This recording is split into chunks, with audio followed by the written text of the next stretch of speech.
Nós estamos em João, no Evangelho segundo João, capítulo 7. Queria começar fazendo uma pergunta sobre relacionamento, sobre conhecimento em relacionamento.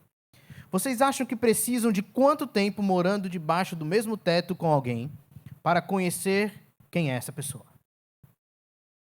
Não estou falando totalmente, porque é impossível a gente conhecer totalmente a pessoa, né? A gente diz que enquanto estivermos vivendo juntos, conheceremos para sempre. Mas quanto tempo você acha que você precisa para saber um pouco dos gostos dessa pessoa, para conhecer o caráter dessa pessoa, para saber se o que ela escolheria em determinado momento, quem ela é, as virtudes, os defeitos? E aí, 1 ano, 5 anos, 10 anos, 15, 20, 25 anos? Já pararam para pensar no que significa conviver com alguém por 25 anos aproximadamente, debaixo do mesmo teto, a mesma mesa, e ainda assim não reconhecer quem essa pessoa realmente é? Parece impossível, a gente pode dizer, talvez, mas foi exatamente isso o que aconteceu com os irmãos de Jesus. Isso aconteceu com eles ao crescerem ao lado do próprio Filho de Deus. Também pode acontecer com a gente. Podemos estar diante da verdade, ouvi-la, conviver com ela e mesmo assim rejeitar, distorcer ou simplesmente não reconhecer a verdade. Nós sabemos que para aceitarmos, crermos em Jesus, na verdade, precisamos de algo a mais que simplesmente ouvir. Precisamos da ação do Espírito Santo. Como o capítulo 6 nos informa, ninguém poderá vir a mim se pelo Pai não lhe for concedido. Mas estar 25 anos morando na mesma casa que o Senhor Jesus e não crer no Senhor Jesus, nós podemos entender que muitas pessoas que conviveram com Jesus, que conviveram com a verdade, ouviram a verdade, assim como nós que ouvimos a verdade e convivemos com o povo de Deus, muitas pessoas podem estar diante da verdade, mas não aceitar a verdade. Esse é um dos fios condutores do texto que vamos estudar hoje. Estamos dando continuidade, então, à nossa série de exposições no Evangelho de João. E chegamos no capítulo 7, um capítulo extenso, grande, e estudaremos em partes ao longo das próximas semanas. Hoje vamos nos concentrar nos versos de 1 a 13, ok? Dos versículos de 1 a 13, sobre o tema Em Busca de Não Viver contra Jesus. Em busca de não viver contra Jesus. Vamos ler? Capítulo 7, versículos de 1 a 13. A palavra do Senhor diz assim: Passadas essas coisas, Jesus andava pela Galileia, porque não desejava percorrer a Judeia, visto que os judeus procuravam matá-lo. Ora, a festa dos judeus, chamada de Festa dos Tabernáculos, estava próxima. Dirigiram-se, pois, a ele os seus irmãos e lhe disseram: Deixa este lugar e vai para a Judeia, para que também os teus discípulos vejam as obras que fazes. Porque ninguém há que procure ser conhecido em público e, contudo, realize os seus feitos em oculto. Se fazes estas coisas, manifesta-te ao mundo, pois nem mesmo seus irmãos criam nele.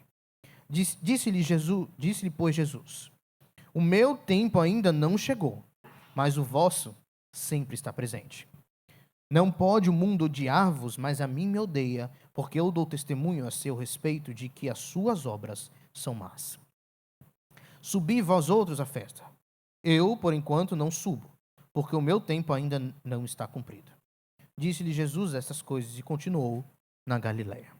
Mas depois que seus irmãos subiram para a festa, então subiu ele também, não publicamente, mas em oculto. Ora, os judeus o procuravam na festa e perguntavam: onde estará ele? E havia grande murmuração a seu respeito entre as multidões. Uns diziam: ele é bom, e outros: não, antes engana o povo. Entretanto, ninguém falava dele abertamente, por ter medo dos judeus. Então, os primeiros 2 versículos nos dão o contexto do texto. Tá? Depois destas coisas, é assim que começa o verso 1. Ele amarra esse trecho ao que veio anteriormente. O que tinha antes, então, no capítulo 6? O discurso de Jesus na sinagoga de Cafarnaum. E esse discurso se deu lá por volta de abril, quando ele declarou ser o pão da vida, o pão vindo do céu, superior a Moisés. Ele falou que eles precisavam comer do seu corpo, beber do seu sangue. Então ele declarou que ele era o único caminho para a vida eterna. Dos capítulos 6 ao 7, passou-se algum tempo, provavelmente uns 6 meses, já que considerando que a festa dos tabernáculos caía entre setembro e outubro. Isso não significa que Jesus ficou parado. Não. Pelo contrário, seu ministério ainda estava ativo. O que acontece é que João fez escolhas de acordo com seus propósitos do livro. Ele selecionou diálogos, selecionou milagres, ensinamentos conforme o propósito do seu evangelho, guiado pelo Espírito Santo, para registrar exatamente aquilo que Deus queria que fosse escrito.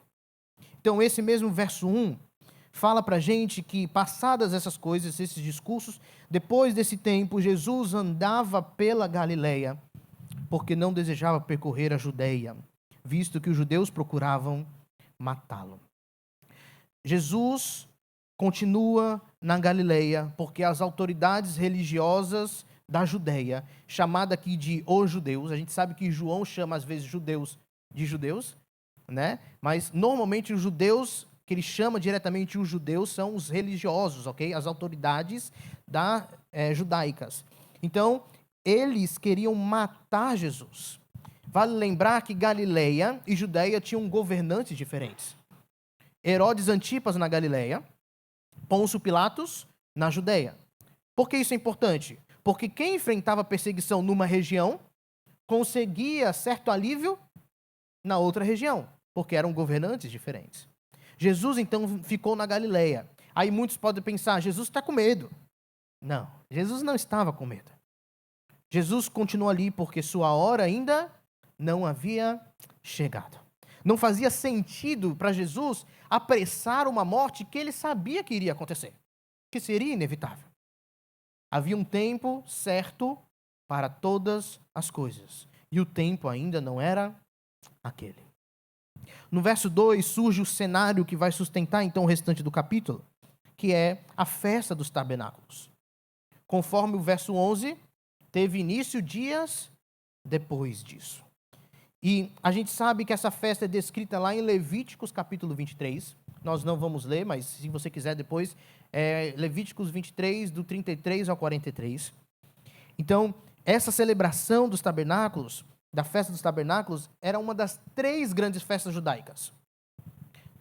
Eles tinham a Páscoa, certo? A Páscoa que já emendava com a festa dos pães sem fermento, ou os pães ázimos, e da festa também das semanas, que é o Pentecoste. Essas 3 festas. A festa dos tabernáculos não era a festa mais importante. Ela era chamada também de festa das barracas, ou você pode conhecer por festa das tendas, das cabanas, qualquer sinônimo disso. Ela não era a festa mais importante do calendário judaico, mas com certeza, segundo o historiador Flávio Joséfo, era a mais popular. Era a que tinha mais gente, reunia multidões. A celebração durava 7 dias. Imagina, 7 dias celebrando, festejando. E era seguidos isso. E no 8º dia tinha um encontro especial, que era ligado à colheita das uvas e das azeitonas. O clima era totalmente de festa, de alegria. Judeus vindos de diferentes lugares se juntavam para relembrar como Deus havia cuidado do seu povo durante os anos vividos em cabanas no deserto. Essas cabanas eram feitas de ramos e folhas e costumavam ser montadas nos pátios e terraços das casas em Jerusalém. Mulheres e crianças não era obrigatório estar lá dentro, mas normalmente os homens ficavam lá dentro. Um dos rituais marcantes da festa envolvia tirar água, guardar, colocar em um lugar e acender uma lâmpada, simbolizando a provisão divina. Não por acaso, é exatamente a esse ritual que Jesus vai se referir mais tarde quando ele diz: eu sou a água da vida, eu sou a luz do mundo. Ele está falando sobre o procedimento da festa dos tabernáculos. E a gente tem na continuação do capítulo 7 e do capítulo 8 isso. Mas uma coisa que chama a minha atenção aqui é que, como o povo de Deus do Antigo Testamento e o povo aqui também, da época de Jesus, dedicava 7 dias seguidos à celebração. E na época de Jesus costumavam também 7 dias celebrando e adorando. Isso algumas vezes por ano, pelo menos 3 vezes. Talvez valha a pena a gente pensar, lógico que não nesses moldes de 7 dias, a gente não vai parar 7 dias para festejar, os tempos são outros, mas como anda a nossa alegria como povo de Deus hoje? Como anda as celebrações, as memórias que nós temos como povo de Deus? O que nós celebramos do que Deus já fez por nós? O que nós celebramos e é parte da identidade. Nós temos algo hoje, não temos? Que vai lembrar a gente, que nós celebramos, que é a ceia. Será que nós estamos ceando com alegria? Isso, o que nós fazemos, é motivo também de festa para nós, de celebração, de alegria. Jesus Cristo morreu, o seu corpo moído, o seu sangue derramado por nós, povo dele. E nós celebramos isso.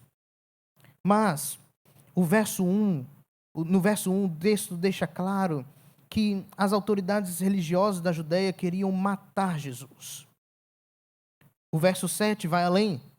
Ele diz que a raiz desse desejo de matar Jesus é o ódio que essas pessoas sentiam por Jesus. E o verso 11 mostra que, movidos por esse sentimento de ódio, procuravam Jesus durante a festa para fazer isso. Mas a gente sabe que essa hostilidade não é de agora. Não é mesmo? Isso está sendo construído a partir de quando Jesus está se revelando cada vez mais. A gente vê já desde os textos anteriores como isso vai ganhando força e contornos mais explícitos. As palavras agora usadas são ódio, morte. E essa tensão só cresce até chegar no capítulo 8 e muito mais depois até chegar à cruz. A partir daqui, nós vamos responder 2 perguntas. Uma das perguntas é aquela que o próprio texto praticamente nos obriga a fazer e que ele mesmo responde de forma direta. A outra é uma pergunta que surge dos detalhes, mas que é igualmente importante da gente entender. Se observarmos bem, a pergunta que surge do texto, que nós lidaremos no final, ok? É: por que tanto ódio contra Jesus Cristo? Por que tanto ódio contra Jesus Cristo? A outra pergunta, que nós responderemos primeiro, é: quais erros devemos evitar para não caminharmos contra Jesus? Para não vivermos contra Jesus? Porque o texto aqui sugere para nós que muitos estavam errando, muitos estavam vivendo contra Jesus, odiando Jesus, e nos dá detalhes desses contornos. Então, o primeiro erro que nós devemos evitar para não caminharmos contra Jesus é falsas expectativas a respeito de Jesus e sua missão. E nós temos isso nos versículos de 3 a 5. Dirigiram-se, pois, a ele os seus irmãos e lhe disseram: deixa este lugar e vai para a Judeia, para que também os seus discípulos vejam as obras que fazes, porque ninguém há que procure ser conhecido em público e, contudo, realize os seus feitos em oculto. Se fazes essas coisas, manifesta-te ao mundo, pois nem mesmo os seus irmãos criam nele. Então os irmãos de Jesus falam: vai para a Judeia. Você precisa se mostrar publicamente. Deixa os teus discípulos verem o que você está fazendo. Ninguém que quer ser conhecido fica escondido. A gente sabe que Jesus tinha irmãos, não do mesmo tipo que ele, que é gerado por Maria e o Espírito Santo, mas irmãos de José, filhos de José e Maria. As Escrituras trazem isso em vários lugares. Em vários lugares. Em Nazaré, quando Jesus ensina e realiza sinais, o povo estranha e pergunta, lá segundo Mateus capítulo 13, não é este o filho do carpinteiro, cuja mãe se chama Maria e cujos irmãos são Tiago, José, Simão e Judas? Tá vendo? Então, ele teve irmãos. A história mostra para nós. E também ele diz cujas irmãs estão bem ali também, entre eles. Marcos 3 conta ainda mais. Os parentes de Jesus, ao saber do que ele estava fazendo, saem para deter Jesus. A loucura. Eles saem para parar Jesus. Eles estavam convencidos de que Jesus tinha perdido o juízo. Não estava ação. Mãe e irmão chegam a procurá-lo do lado de fora, tentando chamá-lo. Então, ele tinha irmãos.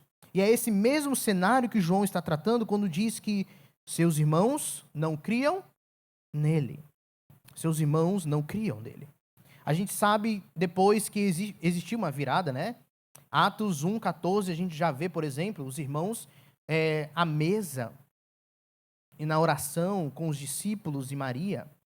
Quem antes duvidava, então, e tentava impedir Jesus, termina se curvando diante do Senhor.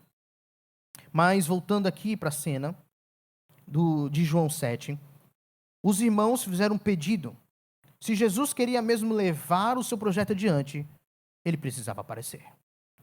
E aparecer não em qualquer lugar, não é na Galileia. Jesus precisava aparecer em Jerusalém, onde importava. Na Galileia não, porque Galileia é Galileia. É deixado de escanteio pelo povo. Mas precisava ser lá em Jerusalém. Por que eles diriam isso? Por que eles estavam falando isso? Talvez estivessem testemunhado algum milagre e enxergassem um potencial político de Jesus. Eu acho difícil ser isso, porque lembra que o povo judeu queria que o Messias livrasse eles da opressão do povo inimigo. Mas eu acho difícil, eles não criam em Jesus nesse sentido. Eu acredito ser que foi por pura ironia que eles falaram isso. Já que conheciam bem o discurso messiânico de Jesus, mas não acreditavam nele. O texto, então, não vai resolver essa dúvida, mas a gente tem eles falando, mostra-se para os seus discípulos. Os discípulos, que são os discípulos verdadeiros, que continuaram ali, a gente vê no capítulo 6 que muitos abandonaram Jesus, mas os que continuaram, eles estavam conhecendo Jesus. Por que precisava mostrar dessa forma, em público? Na verdade, esses discípulos que os irmãos de Jesus estavam querendo que ele mostrasse para eles, eram aqueles que eram somente simpatizantes de Jesus, não verdadeiros discípulos. Lá no capítulo 2, não sei se vocês lembram, Jesus fala que muitos seguiam ele, mas ele conhecia quem eram essas pessoas. Conhecia o coração do homem e sabia que, na verdade, eles estavam ali por causa dos sinais, não por causa de Jesus.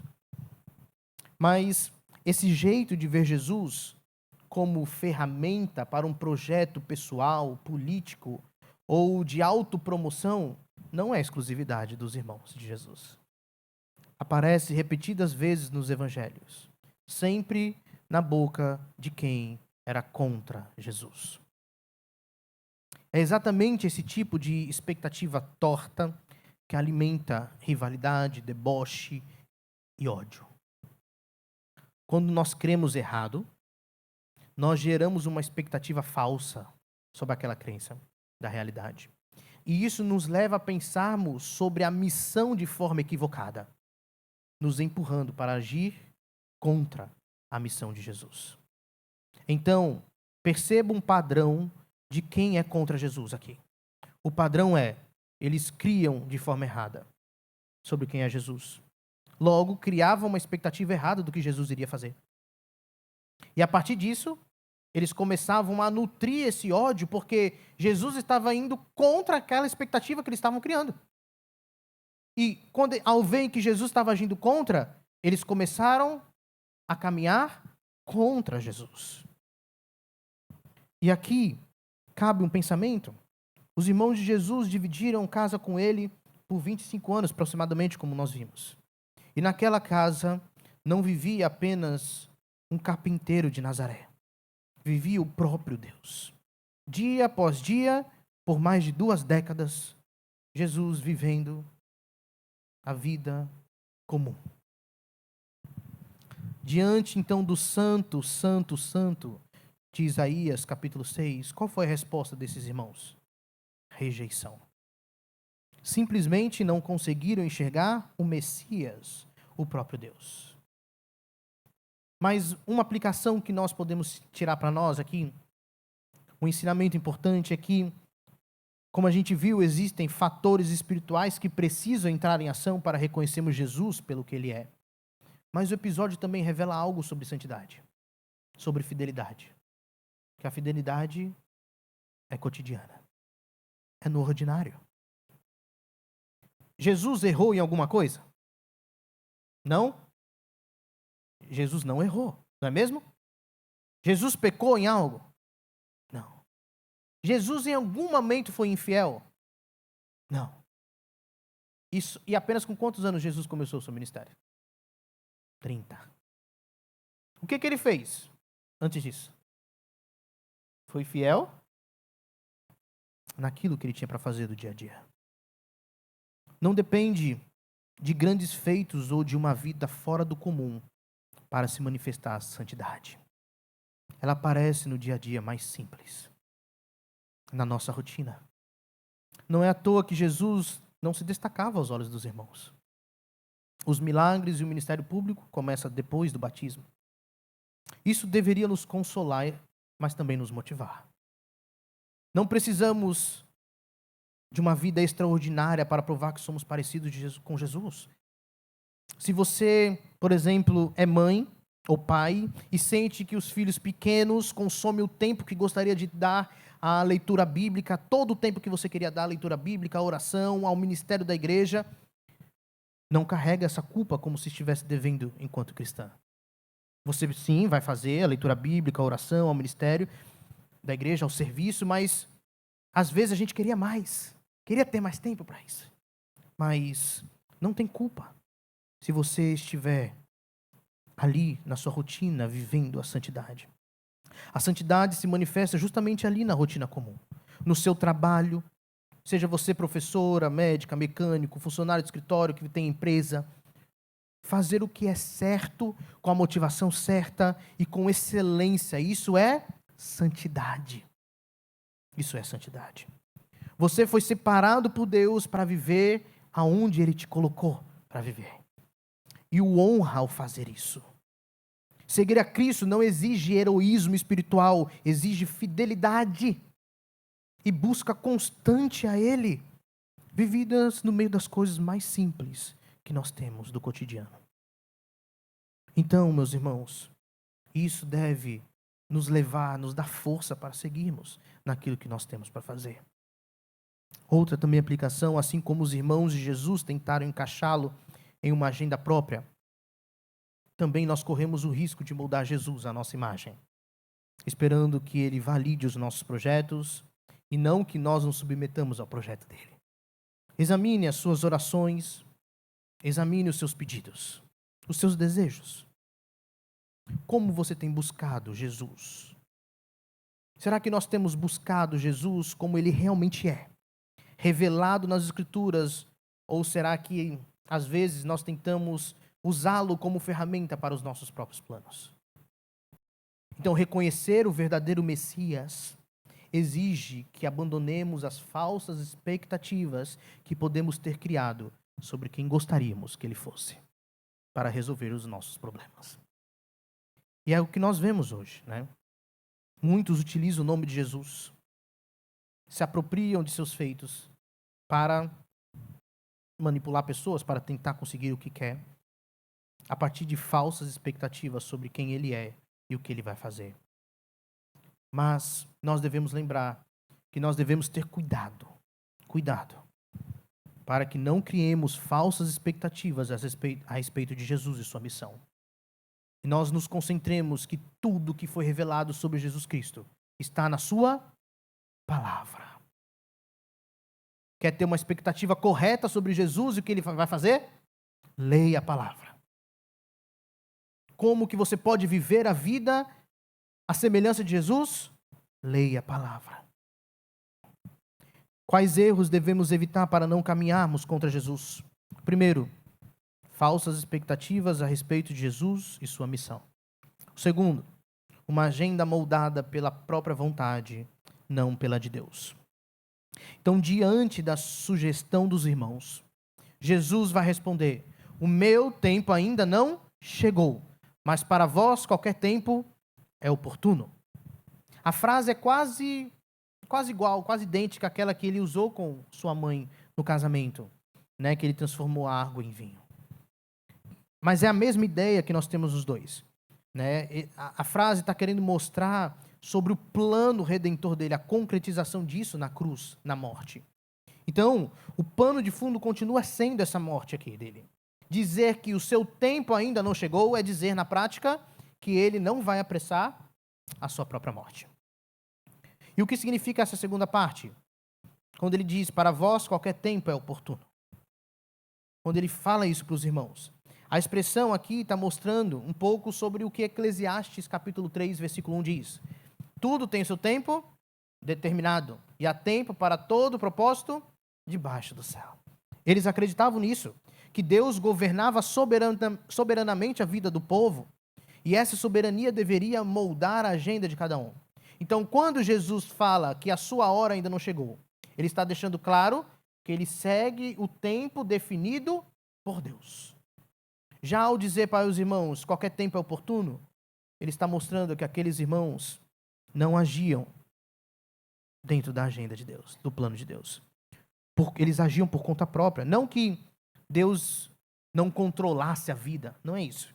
Mas que na prática, eles viviam segundo seus próprios planos. Seus sentimentos, suas decisões, eles não consideravam o que Deus esperava deles, ou não eram sensíveis ao que Deus estava revelando para eles, mostrando para eles que estava ali na frente deles, que é o próprio Jesus. Isso aparece ainda mais com clareza no versículo 7, quando ele diz, o mundo não vos pode odiar. Jesus está falando que o mundo não podia odiar esses irmãos. Por quê? O mundo aqui não é a criação, ok? Mas ele está falando mundo no sentido do sistema mundano, né? O sistema de valores moldado pelo pecado. Então, quem vive dentro desse sistema não odeia os irmãos de Jesus. É isso que ele está falando. Porque eles estavam alinhados a esse sistema. Jesus está mostrando isso, que eles viviam na mesma lógica mundana, não na lógica de Deus. Então, nós temos Jesus aqui se recusando depois a subir para a festa, no versículo 8, e ele permanece na Galileia. Só que no versículo 10, Jesus sobe, ok? Ele vai depois dos irmãos. Os irmãos partem e ele vai logo depois. Só que ele vai em segredo. Alguns acham aqui, eu já li comentário dizendo que Jesus tinha ocultado o plano dele. Não acho que foi isso, ok? Que Jesus poderia ter mudado de ideia. Não acho que foi isso, tá bom? Seria meio ilógico a gente pensar que Jesus mudou de ideia ali, né? Mas o que Jesus estava querendo dizer é que ele realmente não iria fazer como os irmãos dele estavam pedindo que ele fizesse. Estava falando para ele fazer. Ele iria fazer conforme Deus havia dito para ele fazer. Ele precisava, então, ir, mas em silêncio, em segredo, sem alarde. Sem alarde. Nós precisamos, então, entender que essa dificuldade de reconhecer Jesus como Messias, que já aparecia dentro da própria família de Jesus, era o mesmo tipo de resistência que alimentava o ódio daquelas pessoas que tinham poder lá na Judéia. Os religiosos. Como assim? Lembra que a gente falou que as falsas expectativas falam pra gente que a gente deveria viver de determinada maneira, ou pelo menos Jesus deveria viver de determinada maneira para atingir as expectativas que nós criamos. Eles achavam que o Messias iria o quê? Livrá-los da opressão dos romanos ali. Mas Jesus não estava fazendo isso. Aliás, Jesus estava pregando que ele é o pão da vida, que ele é maior que Moisés, que ele é igual a Deus. O que tudo isso significa? Eles estavam, então, além de falsas expectativas, eles estavam criando um ódio cada vez maior, porque Jesus não estava seguindo a agenda que eles queriam que Jesus seguisse. Uma aplicação para nós disso é que, assim como Jesus não se deixou pressionar pelo tempo e pelas expectativas meramente humanas dos seus irmãos, também nós devemos viver no ritmo da vontade do Pai, e não conforme a agenda que o mundo, ou até mesmo pessoas próximas, tentam nos impor. Isso não quer dizer que a gente não vai levar em consideração as pessoas, ok? Nós precisamos levar em consideração as pessoas próximas, mas que o que é definidor é o que Deus quer de nós. O discípulo de Jesus não segue por conveniência, mas por obediência. É preciso avaliar com cuidado as nossas decisões. Muitas vezes elas são motivadas apenas por questões financeiras ou de conforto, sem que paremos para considerar os aspectos espirituais envolvidos. Novamente, nós precisamos levar questões financeiras, né? A gente precisa entender a questão financeira e também levar em consideração isso. Nós precisamos também levar em consideração o conforto, ok? Não é errado isso. Tanto que um dos motivos para a gente orar pelos governantes é para que a gente tenha vida calma, confortável, né? Nesse sentido. Só que o que eu estou querendo dizer aqui é que nós precisamos colocar os aspectos espirituais de Deus em primeiro lugar e isso motivar as outras coisas que nós precisamos. Se aquela decisão que devemos tomar agrada ou não a Deus, se estamos dispostos a pagar o preço que ela exige. Então, Jesus não vivia da forma que os irmãos dele viviam. Ele vivia a partir do tempo de Deus. Isso significa que muitas vezes nós vamos achar que devemos fazer algumas coisas, mas Deus vai mudar isso na nossa vida, de tal forma que a gente acha que ou Deus nos abandonou, ou o que Deus está querendo fazer comigo, e a gente começa a se perguntar sobre os propósitos de Deus diante daquilo. Mas a gente sempre deve lembrar que o que é permitido por Deus acontecer na nossa vida é Deus também concretizando o seu plano na nossa vida. E o que devemos fazer não muda. Devemos ser fiéis aonde quer que estivermos, em qualquer situação que nos encontramos. Por isso, precisamos cuidar para não cometermos esse erro de termos nossa agenda moldada unicamente por nossa vontade ou vontade humana, se esquecendo da vontade do Senhor e que ela é prioridade. O ideal é quando nossa vontade se alinha com a vontade do Senhor e não o contrário, né? Não desejar o contrário. Querer que Deus se alinhe à nossa vontade, aos nossos caprichos. Então, meus irmãos, quais erros devemos evitar para não caminharmos contra Jesus? Primeiro, criar falsas expectativas a respeito de Jesus e sua missão. Segundo, ter uma agenda moldada apenas pela própria vontade, não pela vontade de Deus. E terceiro, uma compreensão equivocada sobre quem ele era. Versículos 11 e 12. Ora, os judeus o procuravam na festa e perguntavam: onde estará ele? E havia grande murmuração a seu respeito entre as multidões. Uns diziam: ele é bom. E outros: não. Antes, enganava o povo. Então, enquanto os líderes religiosos da Judeia procuravam Jesus na festa, querendo matá-lo, um grupo bem mais amplo e diverso, que o texto chama de multidões, que judeus vindo de todos os lugares, Judeia, Galileia, da diáspora, por causa da festa, comentava sobre ele em voz baixa. Precisava ser em voz baixa. Era o tipo de conversa quase sussurrada, que só se ouvia bem se você chegasse perto para ouvir. Uns diziam que Jesus era bom, suas obras, seus sinais, sua pregação mostravam um homem íntegro.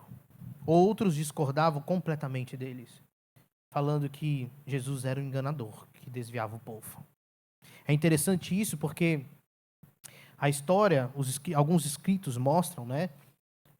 Por exemplo, um escrito de Justino Martí, conversando com Trifão, ele fala que Jesus foi executado na véspera da Páscoa por ter tido, na verdade, as pessoas achavam que ele era um enganador.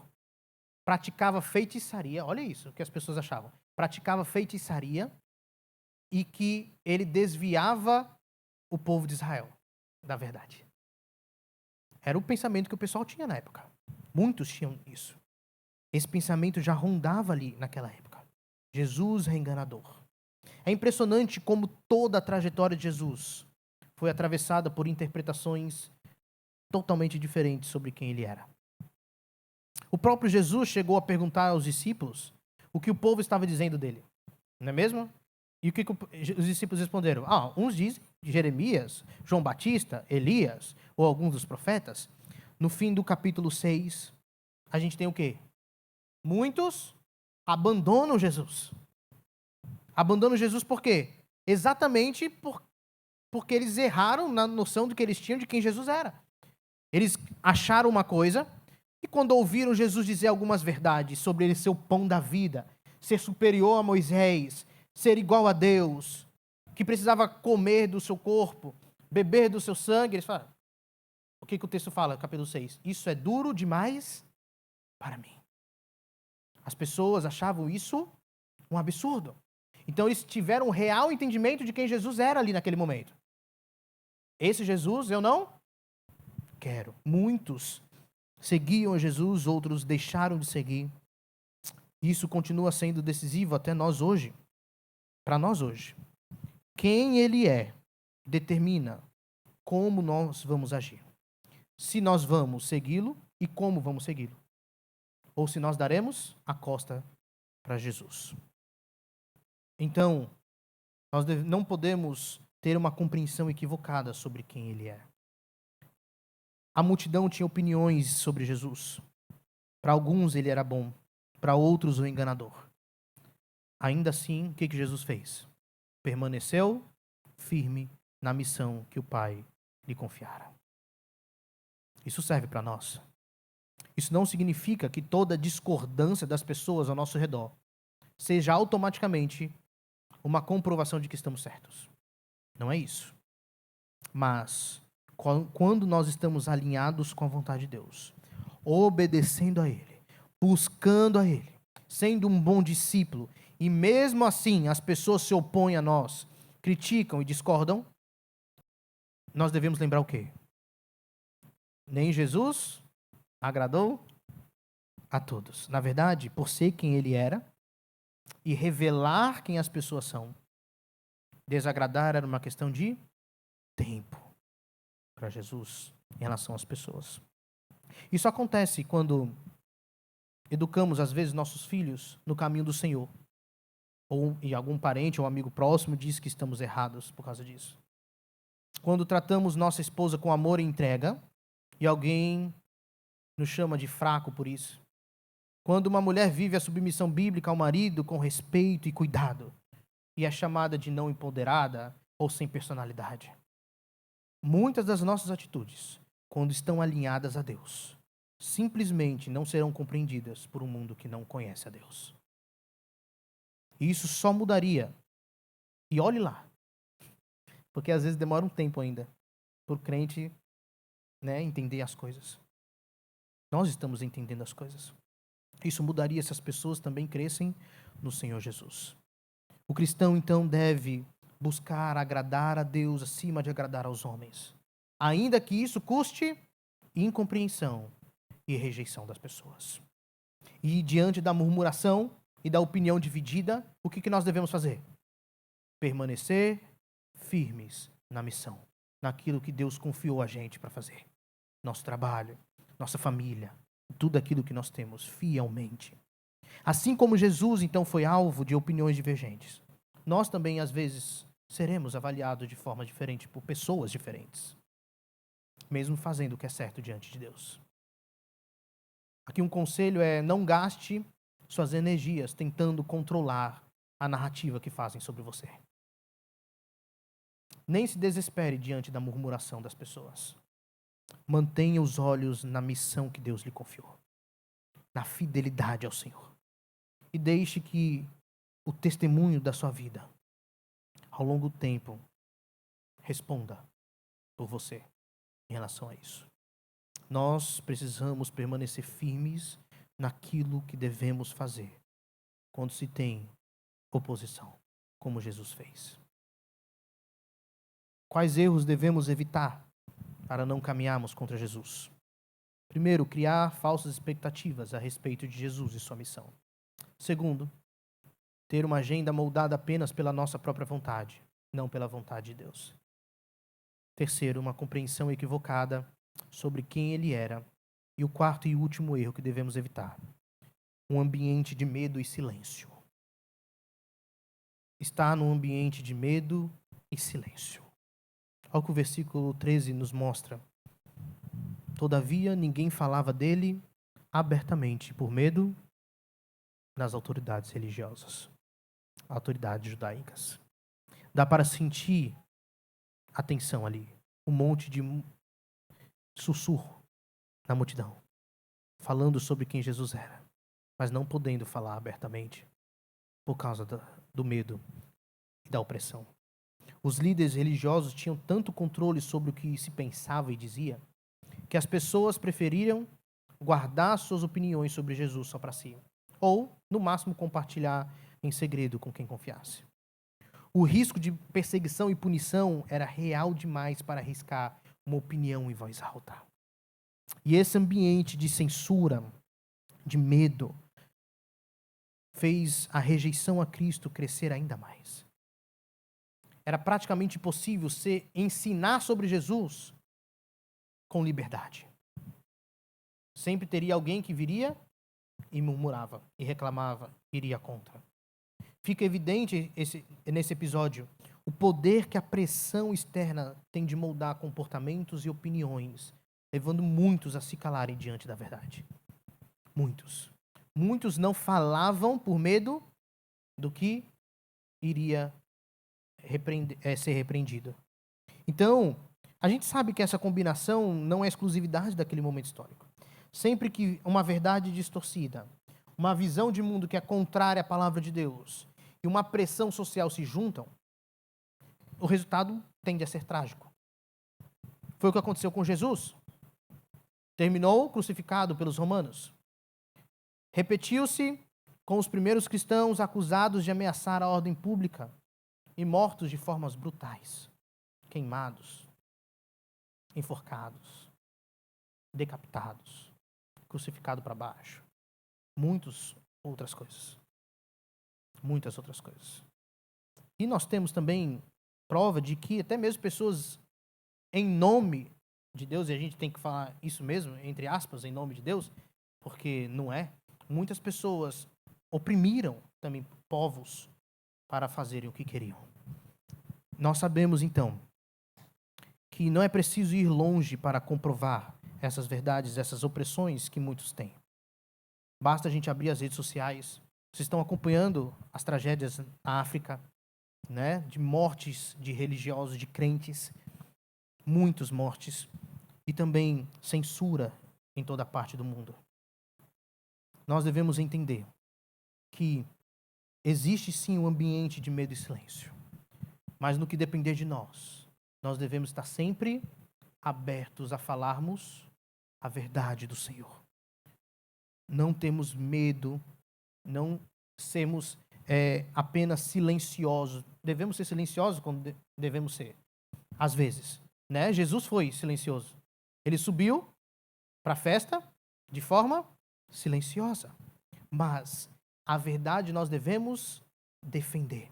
Sermos firmes naquilo que Deus tem para nós. Mesmo se tiver um ambiente de medo e silêncio e opressão, nós devemos continuar, na verdade, como Jesus continuou. Então, nós respondemos a primeira pergunta, quais erros devemos evitar? Não é isso? Quais erros devemos evitar para não agirmos contra Jesus? E a última pergunta, de forma bem rápida, é Por que tanto ódio contra Jesus Cristo? Essa é a pergunta que salta do texto e é respondida no versículo 7 de forma direta. O mundo não vos pode odiar, mas a mim me odeia, porque dele testifico que as suas obras são más. O motivo do ódio contra Jesus, o principal, é a sua denúncia contra o pecado do mundo. Jesus denunciava o pecado, as obras más daquele povo. Então Jesus não apenas ensinava valores diferentes do sistema deles. Ele expunha a verdadeira natureza dessas obras. Eram obras más. Não se tratava apenas de uma filosofia de vida alternativa, mas de exposição de obras pecaminosas, rebeldes contra Deus. Seus ensinos confrontavam e confrontam ainda diretamente o coração das pessoas, desmascarando falsos padrões de justiça, religiosidade, moralidade.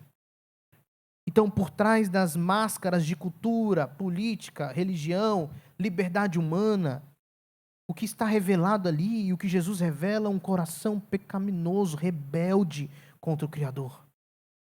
E esse choque inevitável entre santidade de Deus, pecaminosidade humana, entre verdade do Evangelho, as ilusões do mundo, é o que intensificou o ódio contra Jesus.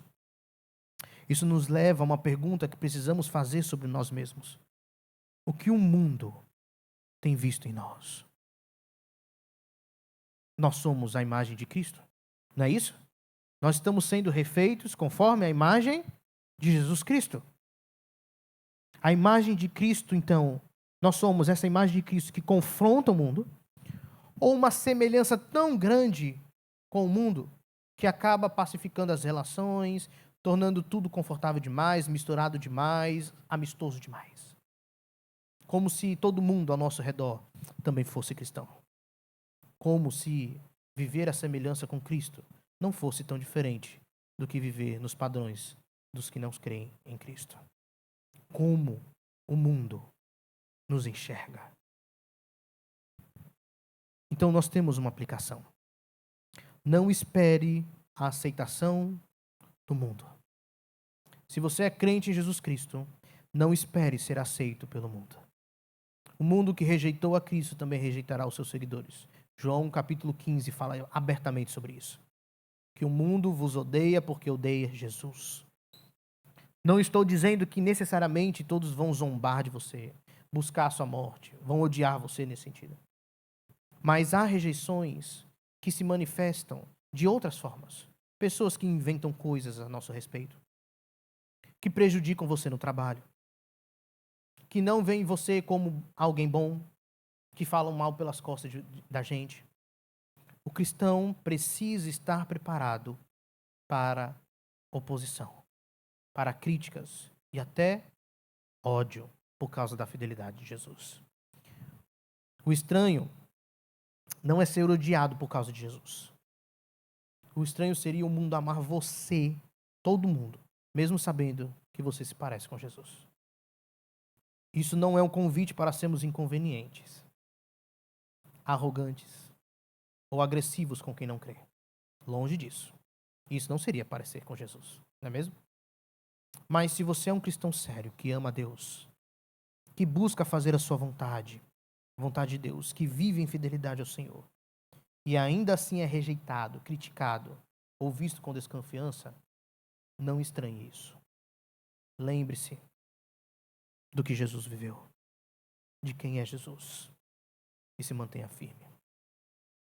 É natural que o mundo que ama a mentira, a injustiça, a avareza, o orgulho, reaja assim diante de alguém que reflete a santidade de Deus. Ok? Vamos caminhar para a conclusão. Nós vimos então hoje, em João capítulo 7, versículos de 1 a 13, que Jesus, mesmo em meio à tensão crescente entre o seu ministério e o ódio que nutriam por ele, Jesus permaneceu firme.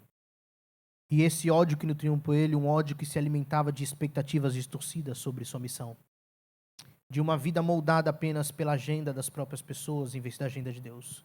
Um ódio que se nutria, que crescia por causa de compreensões equivocadas sobre quem era Jesus e por causa de um ambiente social de medo e silêncio e de opressão. Mas por trás de todos esses erros, que impulsionavam o povo a agir contra Jesus e sua missão, a raiz mais profunda do ódio contra Jesus era simples. Ele denunciava o pecado do mundo, e o mundo não suporta ser confrontado com a verdade sobre si mesmo. O mundo não suporta. Mas sempre há um povo que caminha tomando cuidado para não cometer os erros que o mundo comete, que nutre ódio e uma vida contra o Senhor Jesus. Nós sabemos que João Batista, desde o início, pregou: eis o Cordeiro de Deus, que tira o pecado do mundo. Mas sabemos que o mundo não vê tanto pecado naquilo que faz, não é mesmo? E as pessoas que entendem que cometem erros, não querem ouvir sobre os seus erros. Nós queremos muitas vezes, não é mesmo? Nós também não queremos ouvir. Às vezes. Achamos absurdo alguém nos exortar, ou quem prega muito sobre pecado. Mas esse mesmo confronto, essas atitudes contra Jesus, a hostilidade contra Jesus, continua crescendo hoje. Sempre que uma vida verdadeiramente semelhante a Cristo se levanta em meio ao mundo, Jesus Cristo está sendo manifestado. E a pergunta que fica é a mesma que fizemos há pouco. O que o mundo tem visto em nós? Uma vida que confronta com santidade de Deus, ou uma vida muito acomodada às expectativas que não incomoda ninguém? Que o Senhor nos conceda a graça de viver como Jesus viveu, alinhados à vontade do Pai, dispostos a pagar o preço da fidelidade, buscando antes de tudo agradar a Deus, mesmo quando isso significar incompreensão deles, oposição ou rejeição por parte do mundo. Nos mantenhamos firmes, sempre lembrando da nossa esperança, de quem Jesus é e para onde nós iremos também. Nós somos peregrinos aqui, não é mesmo? Um dia, toda dor, toda perseguição findará. Mas podemos ser perseguidos, podemos sofrer oposição, se nós vivemos a semelhança de Jesus Cristo. Nunca se esqueça disso. Ok?